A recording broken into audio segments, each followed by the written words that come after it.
11월 21일 수요일, 이 시각 주요 뉴스입니다. 수요일인 오늘 전국이 대체로 흐리고 비가 내릴 전망입니다. 특히 중부지방의 비는 오후부터 눈으로 바뀌어 내릴 수 있습니다. 셀트리온 서정진 회장이 항공기 내에서 승무원에게 막말과 라면을 여러 번 다시 끓여오게 하는 보복성 갑질까지 했다는 보도가 있었습니다. 서 회장은 일부 사실과 다르다면서도 항공기 내 물의를 일으킨 점을 공식 사과했습니다. 열차 지연 발생 시 현금을 돌려받으려면 역에서 별도 신청 절차를 밟아야 하지만 할인증은 승객의 홈페이지나 모바일에 자동 저장돼 별도 신청 절차가 필요 없습니다.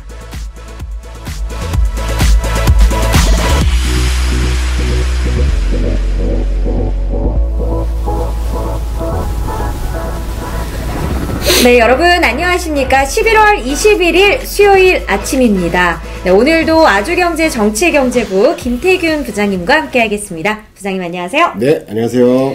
오늘 소개해 주실 기사 일면의 토픽 어떤 뉴스인가요?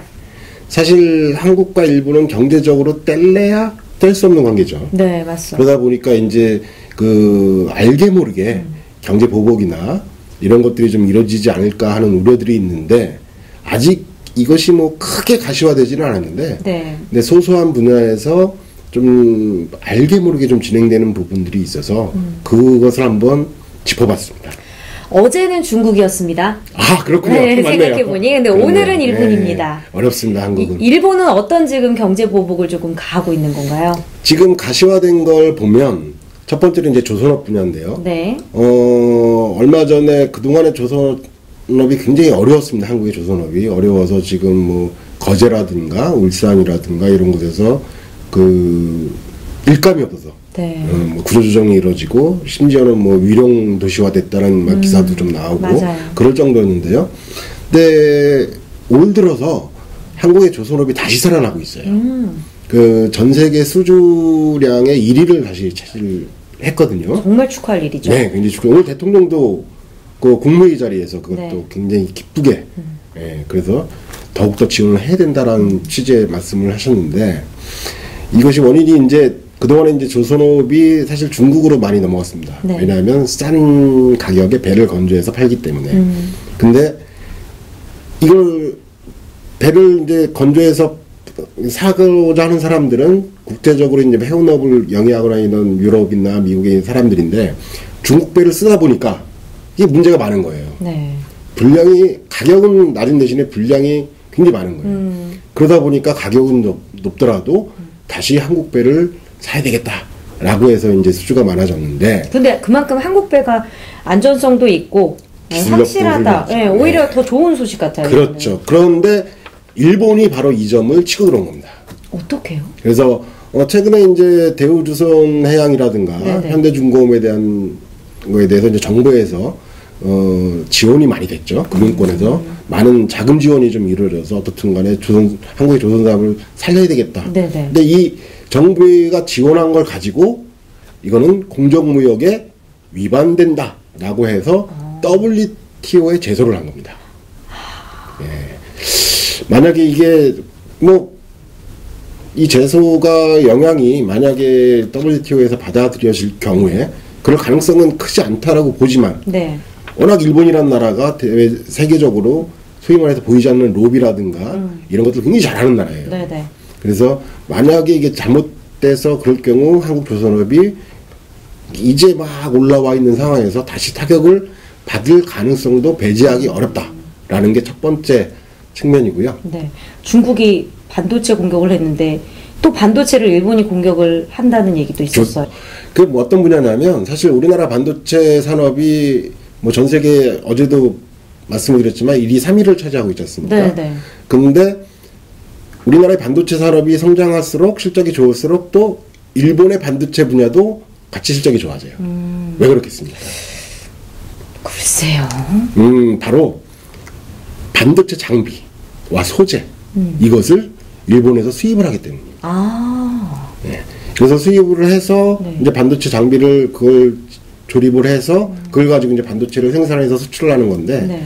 일본이 이런 반도체 장비라든가 이런 부분에 있어서 보복이 들어온 케이스가 한 가지가 있습니다. 장비라기보다는 이제 불소라고 해가지고 네네. 그 반도체를 생산하고 나서 그 웨이퍼를 청소를 해야 되는데 그 불소를 가지고 이제 청소를 해야 되는 것이거든요. 근데 그 일본의 모 기업이 그거를 이제 한국에 수출하기 위해서 그런 불소 같은 경우는 정부의 승인이 있어야 수출이 가능한데 일본 정부가 그 수출을 허가를 안 했었어요. 근데 그 제품이 대부분 삼성전자나 네. SK 하이닉스로 들어갈 제품들이었거든요. 그래서 이런 보이지 않는 경제 보복들이 좀 이루어지고 있고요. 네, 네.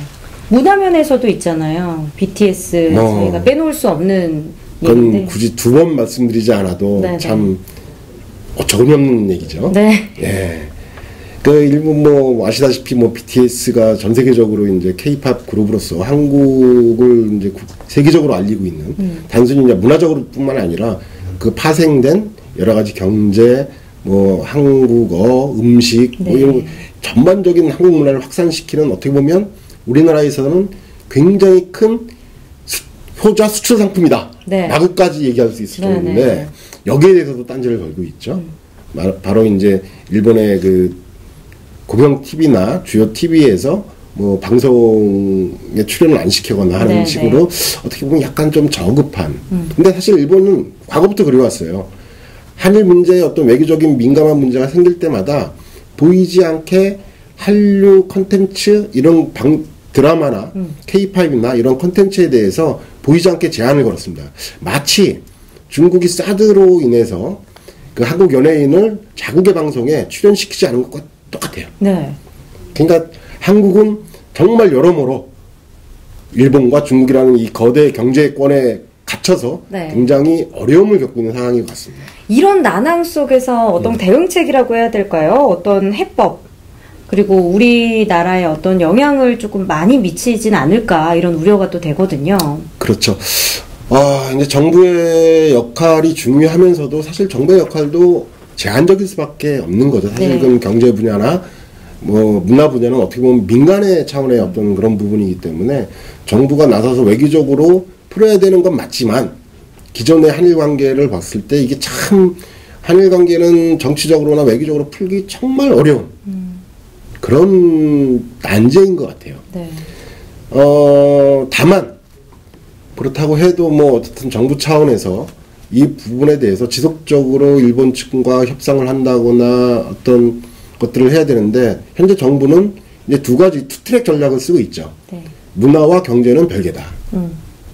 외교는 외교대로 풀고 문화와 경제는 이건 별도로 풀어야 된다라는 네. 전략으로 뭐 접근하고 있긴 한데 아직 일본 측에서 이것에 대해서 뭐 100% 수긍을 한다거나 그런 건 아니겠죠. 그러나 역시 근데 이런 파장이 있다고 하더라도 특히 경제적인 분야에 있어서는 이게 아주 심각하게 오래가지 못할 것이라고 판단하는 것이 워낙 일본의 부품 반도체라든가 전기 전자 뭐 장비 부품 이런 것들이 한국에 수출되는 게 워낙 많기 때문에 사실 한국과 일본의 무역을 비교해 봤을 때 한국이 손해를 보고 있어요. 적자예요, 적자. 네네. 일본이 이익을 보고 있죠. 근데 만약에 그것들을 한국의 일본 측에서 기업들이 팔지 못하면 본인들이 그렇죠. 손해를 벗게 같이 어려워지는 거죠. 그래서 이것은 뭐 크게 아주 확대되거나 그러지는 않을 것이다라는 전망이 있어서 그나마 좀 다행인 것 같습니다. 서로 조금씩 배려하면서 만족할 만한 그런 협상안이 조속히 나오길 기대해 보겠습니다. 오늘도 좋은 말씀 감사합니다, 부장님. 네, 감사합니다. 네, 저희는 내일 아침 8시 시청자 여러분 다시 찾아뵙겠습니다. 시청해주신 여러분 대단히 고맙습니다.